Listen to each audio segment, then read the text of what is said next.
Area 2. No! Okay.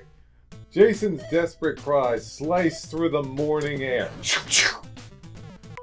The rising sun... Let's say rising sun a lot. Dad! Got it. Burned fiercely in his eyes. Ah! He raced into the field, stumbling blindly through the grass. He had only taken a few frantic steps when he slipped. He stretched out his arms, but it wasn't enough. With a sudden whump, he fell face first into the mud. Springing to his feet, he brushed off his face enough so that he could see. Then he ran to the hole Fred had sunk into. When he got there, he stopped short. It was much bigger and deeper. Okay. Than it had looked from a distance. A full-grown person could fit into the opening easily. He squatted by the edge and looked in. "Fred!" he called out. "Fred! Fred! Fred!" Wait. Oh, this is something else. "Fred! Fred! Fred!" was his answer. The echo of his own voice. Wow, his voice changed. Echo? Jason stared into the hole, which is the darkest. I love how we're on 3 chapters and he hasn't even gone in the hole yet. We're in the game, it's like, go, let's go. Well, that's how books are. A certain hole, the darkest black he'd ever seen. Like the black in his dream. How could there have been an echo? Dirt and mud would absorb sound, not bounce it back. Unless there was something else down there besides dirt and mud. Thoughts jumbled through Jason's mind. I like how you read like a robot sometimes. His mind. Should he call the police? So, kid, let me get this straight. You call us out here to examine the hole? Get hello this guy, Jerry. I know, man. He's a fucking moron. No. They would just laugh. Should he get his parents? They would tell him to get another frog. That left only one choice. And Jason knew it was crazy. But crazy problems needed crazy solutions. It's crazy. Just crazy. It might just work. Crazy problems need crazy solutions. Here's this. Keep listening, please. There we go. Jason knew it was crazy. So Jason decided to do it. Do it! He jumped. Yeah! The scream tore up from his lungs. He was falling, picking up speed as if he were in a race to the center of the earth. Okay. I thought he was going to be falling into darkness. The darkness gulped him up. Gulp. And he saw nothing below him. Swish! Wow, they really like action sounds in this book. Suddenly, there was something underneath him. Something like a slide in a playground. The cool, curved metal chute guided him on a sloping path downward. What are we going into a Voltron? That's like... No, that's blind. But it sounds like some type of mech combination anime. Come on, let's go, everyone! Downward. At the end of the slide, there waned shaft of dim light. He tumbled end over end, finally dropping through a hole. With a painful thump, he landed on a hard, cold floor. As he stood up, his bare feet tingled with the cold. His breath came in smell white puffs. Small white puffs. A steady drip, drip, drip echoed off the polished granite walls. The glowing metal chest was nowhere to be seen. And neither was Fred. Jason looked up to see the walls disappear high into the darkness. That was strange. The ceiling was pitch black, but the room glowed with the same bizarre greenish color as the chest. The light seemed to be coming from within the walls themselves. He turned around and saw tunnels leading in different directions. Fred must have gone... Oh, there's not much. It's just in the narration. Fred must have gone into one of them.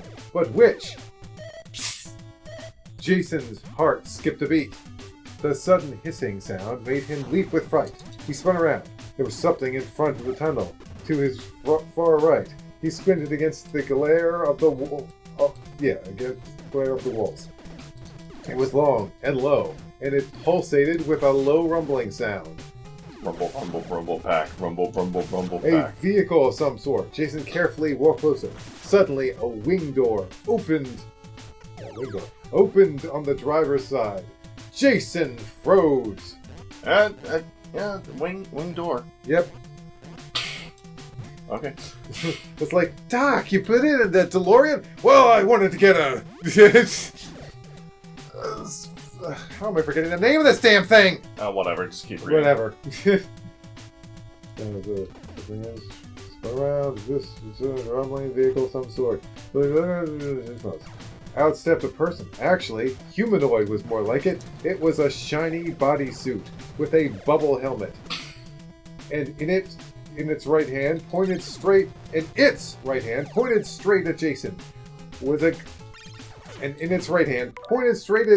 was a gleaming metal gun. Next. Chapter 4. Jason's hands flew up over his head. I come in peace, he blurted out. The figure came closer, keeping a tight grip on the gun. Who are you, and what are you doing here? Said a voice from inside the helmet. It wasn't the kind of alien voice Jason had expected. For one thing, it was definitely human. For another, it was definitely female. Yes, we're going to enter... that might be the wrong choice of words. We're going to... this is the character that was made up for this book that then became canon. Very weird. The developers just reading it and they're like, oh. I like that idea. Probably. Yeah. My name is Jason Frudenick. That's not how he said it, but it sounded funny. And I came here to look for my pet frog. I saw him sinking in the hole, and... You realize this is no place for humans. Jason nodded vigorously. Yes, I agree. I'll be happy to leave as soon as I find Fred. Oh, Fred! Hey, Fred. Fred. The figure cocked its head to one side. You do not mean frog? Fred is his name, Jason said. The figure let out a high-pitched giggle. You must forgive me. My mastery of your language is never yet complete. Well, that could use that as an excuse for some of their future, mistakes. There you go. I noticed. She lowered her gun. With her other hand, she reached into the vehicle and pulled out a bodysuit identical to hers. Here, put this on. It will protect you from the cold and the radiation. Jason. But that's probably the more important one. The radiation. Yeah, it's like the cold. Yeah, kind of important, but the radiation. Holy shit. Put this on. Protect you. Jason took the suit from her and began slipping it over his pajamas. Radiation? Yes. How do you think these walls are eliminated? That's supposed to be illuminated. Yeah, you've done a good job of blowing up those walls. Jason furrowed his brow. I think you mean... okay. See what I mean? Didn't I just say, like a minute ago, they were going to use that? Think you mean illuminated. I apologize. Quickly, come into Sophia Third. Or is it Sophia the Third? The Third. The Third. My vehicle. You do not need your helmet inside. Just a quick Just a second, Jason said. I've told you who I am. Who are you? My name is... I'm gonna look to Mike for this one. The fuck is that? I think it's meant to be impronounceable. Okay, I'm just gonna say it whatever way I feel like. Yvertigji, she said. The closest equivalent name on this planet would be Eve. Oh my god. On this planet? Jason repeated. Is this a joke? I do not see what the yellow center of an egg has to do with this. Okay, you know what? The writing for her is spot on. Quickly! Eve interrupted. Oh, and anyways, Jason said, Carbullus. It's Carbullus! Okay, I think I've seen this multiple titles on YouTube. Quickly! Eve interrupted. There is no time for small talking. No, wait, Carbullus. It's the fantabulous Carbullus. Oh, that's even better. This is no time for small talking. She jumped in. Jason pulled open the passenger door and hopped in next to her. Eve took off her helmet, revealing a By the way, you could kill that guy that way, or... Look at him dance! And back I go to reading. Let's see. Eve took off her helmet, revealing a cascade of long, red hair and a freckled ram. What? The fuck? She looked like a typical American teenager. A freckled ram? I think that's supposed to be something, but I don't know what it is, so I'm just going to move on. Jason's head was brimming with questions, but before he could open his mouth, Eve looked at him sharply and said, "You must wear your shoulder harness."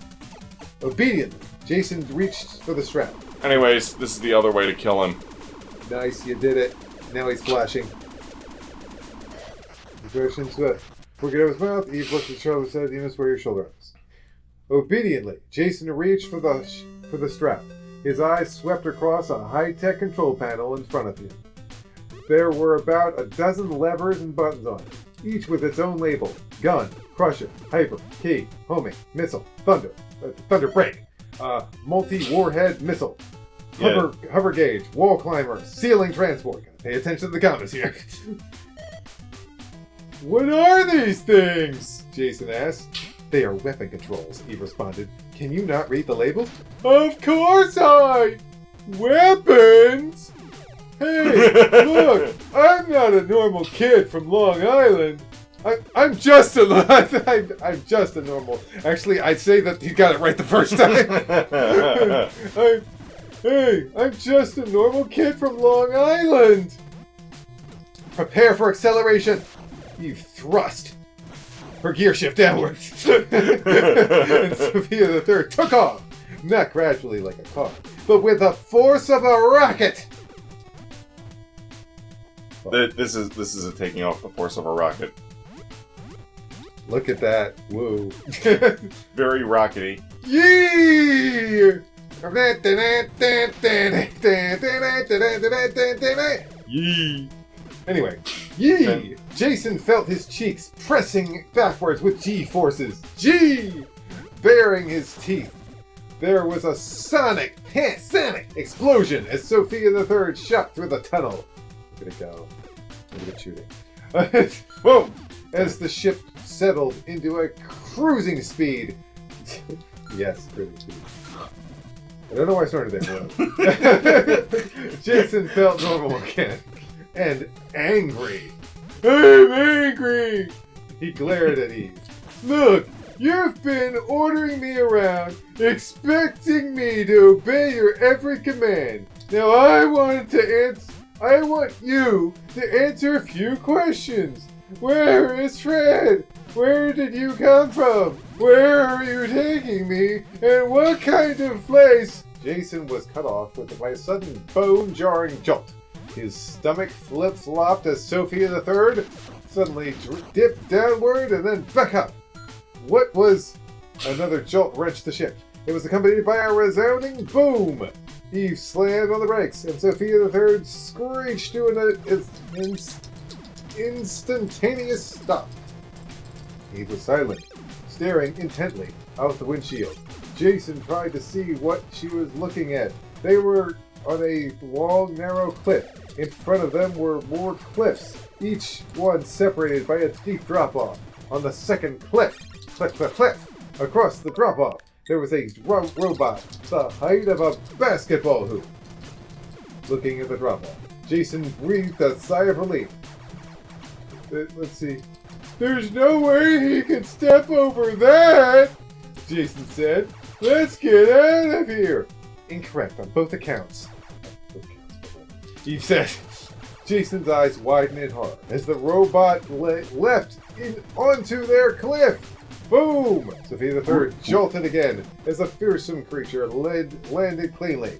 You know, you could just write Sophia for short. You don't have to keep saying so. Not you, but like the book. Yeah. He began clomping toward them. Each powerful step made Jason's teeth chatter. He's going to get us! He screamed.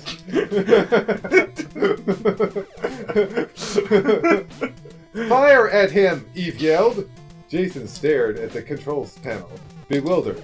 He flicked the lever, marked multi-warhead missile. Nothing happened. Boom! Came the robot step. It was about 6 feet away. Fire! Eve demanded. Jason pulled thunder brake. Again, nothing. I can't! Jason looked at Eve, shaking with fear. Our power is gone! Our power is gone! Brace yourself! Eve shouted. Before their eyes, the robot left the ground. When it came down, its heavy, solid metal boots were aimed straight at Sophia the Third. And, Chapter 5. Crunch! Actually... Let's just stop here. Yeah. Okay, let's stop here. We'll start reading Chapter 5 when we enter Area 3. Nice. What page are we on? 17 of 83. Okay. We'll see you guys next time. Chapter by... This is a scary experience!